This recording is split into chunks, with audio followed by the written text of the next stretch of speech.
So this is the Honda City 5th generation, uh, and I know there are quite a lot of reviews of this vehicle which talk about how many cup holders does it have, uska size kya hai, infotainment system ke functions kya hai. But today I'll try to review it in a mechanical way and the engineering behind it. So let's take a look. This is the Honda L15B1 engine, which is used in the Honda Fit, or ever popularly known as the Honda Jazz in the Asian market. So let's talk about the placement of the engine. As we can see, the engine is placed slightly towards the driver's side, and जो transmission and differential है वो passenger side के तरफ oriented है. So transversely इसका जो weight distribution इस तरीके से किया गया है.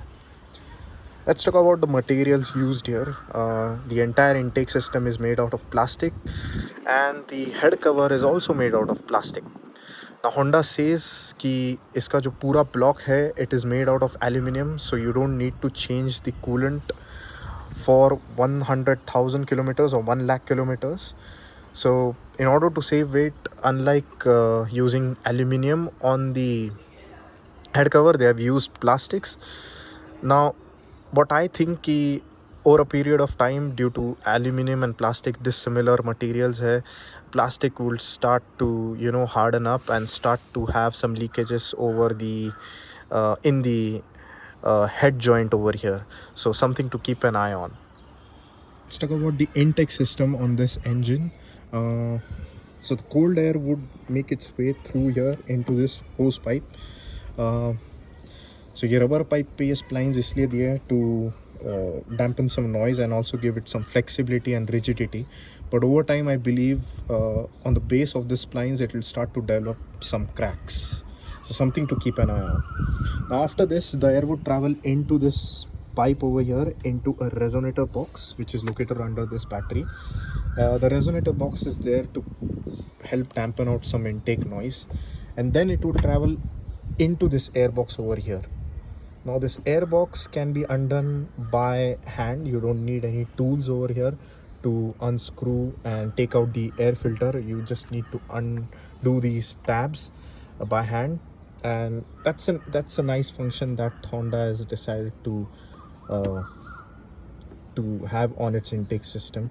So there's a mass airflow sensor over here, manufactured by Hitachi, as you can see, and then the air would travel into this pipe over here into the throttle body. So this is a electronic throttle body, so the ECU, the engine computer, will tell how much the butterfly valve will open and close, allowing the air inside the engine. Now these two metal pipes, what we see here are, one of these metal pipes is the positive crankcase ventilation pipe, and the other one is the exhaust gas recirculation.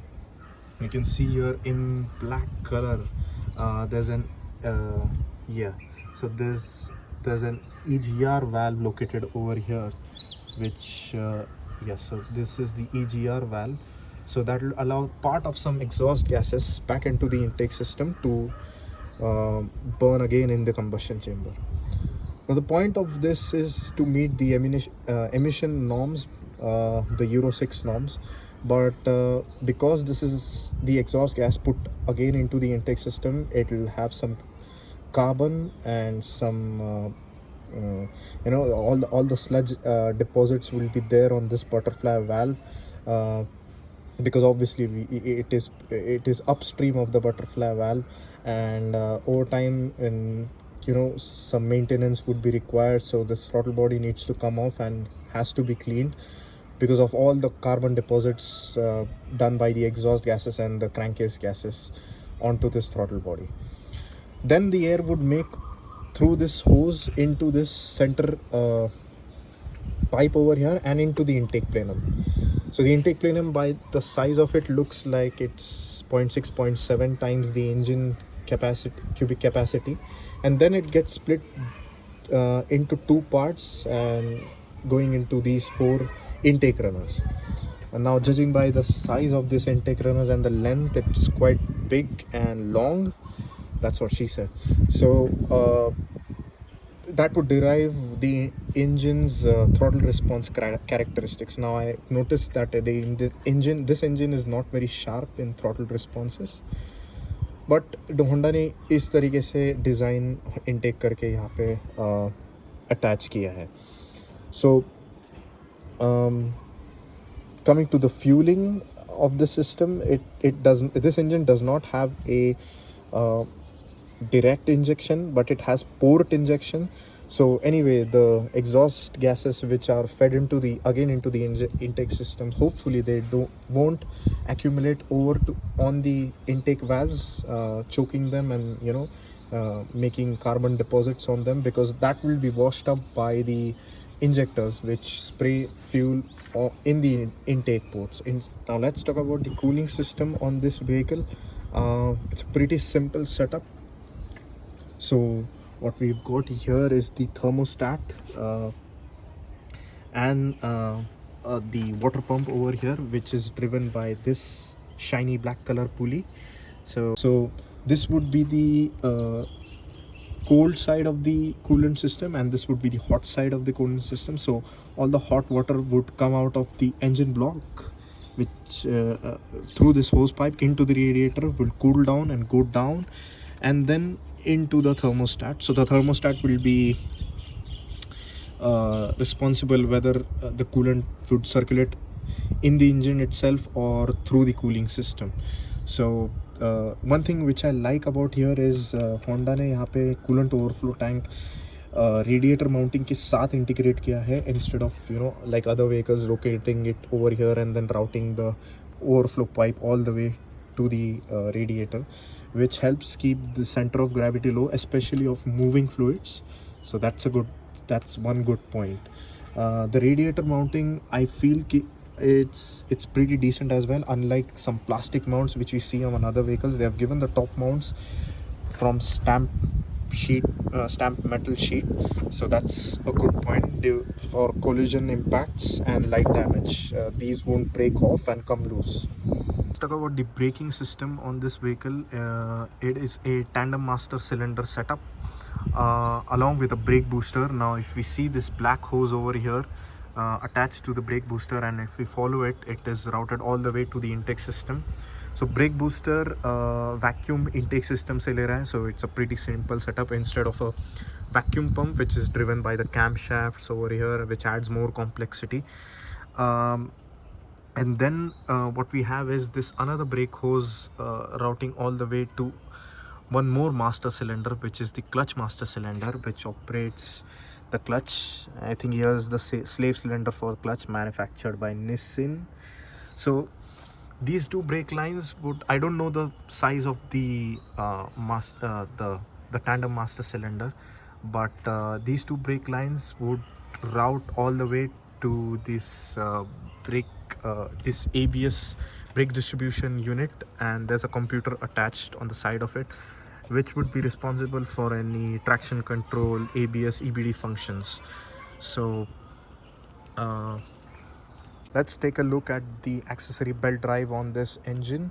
So if you take a look at the right side of the engine, we can see that there's a solenoid valve responsible for the IV Tech, the variable valve timing on this engine.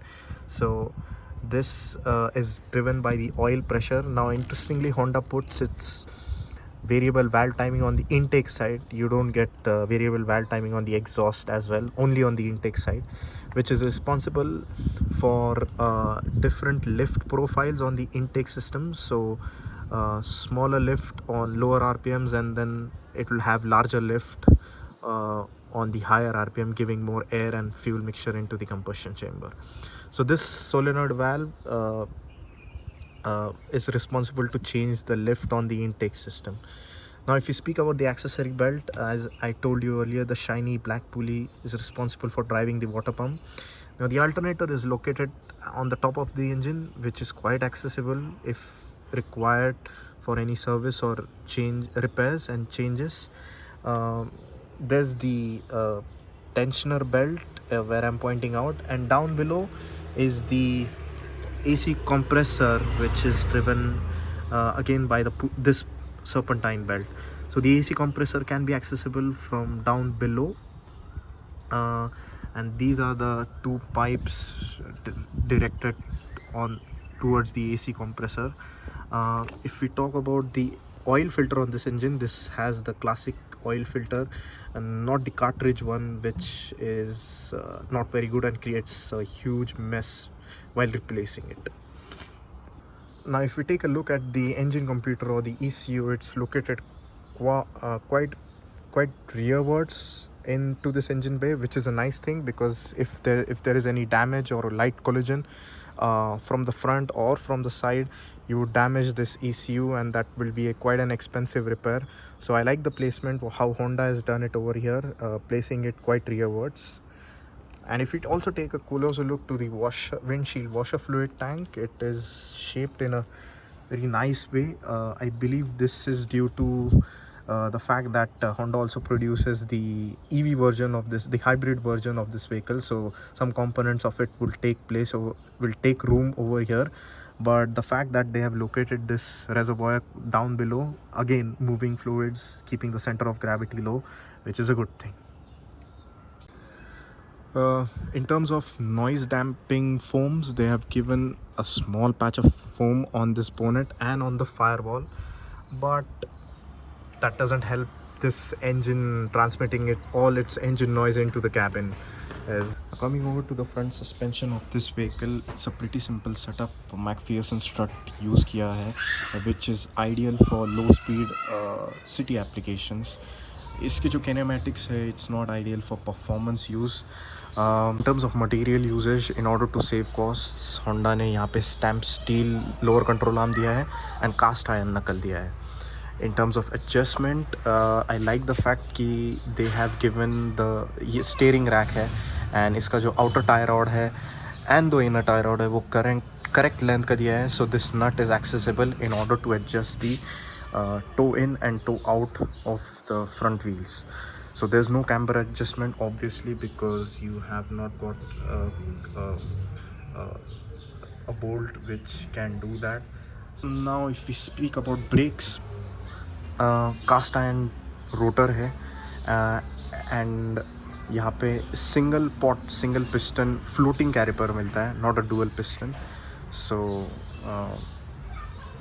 that's what they have done in order to save costs. And link rod जो है, some manufacturers link it to the knuckle. Honda, ये category of vehicles में usually they mount it to the strut body. So these plastic bushings over time you have to change, and they are not rubbers, they are the rubber style bushing instead of the plastic ones which some manufacturers give. So plastic ones se better hai, so I like the choice that they have given. To the rear suspension setup on this vehicle, it's a torsion beam suspension. So this is a dependent suspension. What do I mean by that is any bumps or any wheel reactions on one side of the wheel will be affected to the other side through this torsion beam over here. So this twists and acts like an anti-roll bar. So this kind of suspension setup is not ideal for performance use,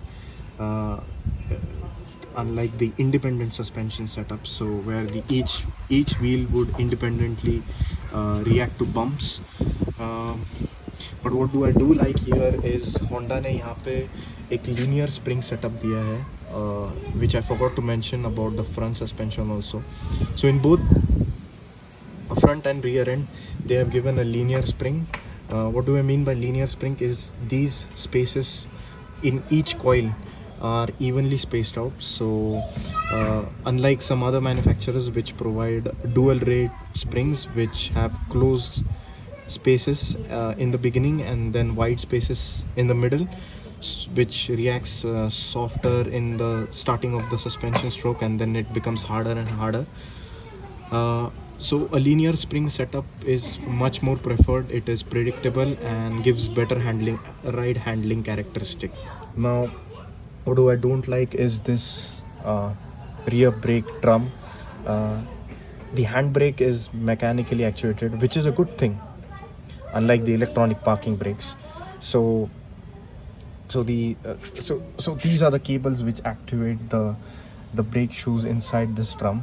Now, given the size of this brake drum, it's quite small and narrow, thin, and I've noticed that this vehicle has a weak handbrake, so you really need to yank on the brake lever to stop this vehicle moving, and not quite ideal if you want to make some, you know, handbrake turns.